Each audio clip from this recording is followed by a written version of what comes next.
nshasha yo kugara imbibe z'Uburundi n'u Rwanda twazakiranye ugutangara kubera yuko umengana ingingo yose ni yafashwe igihutihuti kubera yuko igihugu cy'u Rwanda gihana imbibe n'ibihugu bitandukanye dufashe cyane cyane Kongo ko nicyo gihugu kirimo ingorane gusumba ibindi byose bihana mu rubibe n'u Rwanda ntibahengeshe kuvuga muri Kongo yuko umuhari wa M23 ushigikiwe n'u Rwanda mugabo ntibugaye imipaka yabo n'u Rwanda abakongomani baja mu Rwanda baja muri Kongo bavuye Buvira baca mu Burundi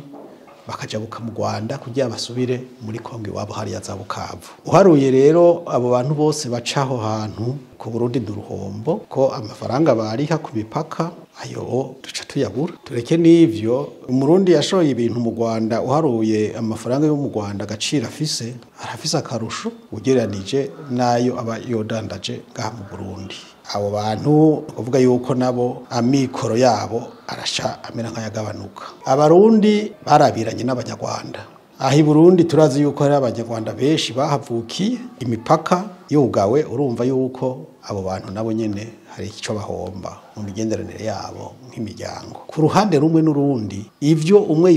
yobwira uwundi vyotuma yugara imipaka sinibibuze kandi kuyugara ni washaka ni n'uburenganzira bwabo je nibaza yuko ivyo bibazo byo babiri hagati y'u Rwanda n'u Burundi byotorerwa umuti mu nzira y'ibiganiro sinibaza yuko ingorane ziri hagati y'u Rwanda n'u Burundi zoba zirusha uburemere ziri hagati y'u Rwanda na Kongo nimba bavuga yuko Red Tabara iri kumwe na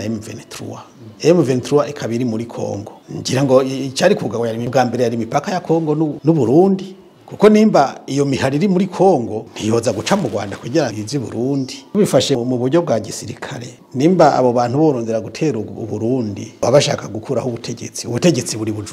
Bujumbura yegereye Kongo gusumba ko yegereye u Rwanda nibaza ko ingufu zabo boziganisha kuri Bujumbura icyo gihe ni imipaka ya Kongo niyo yokugagwa imbere yuko hogagwa imipaka y'u Rwanda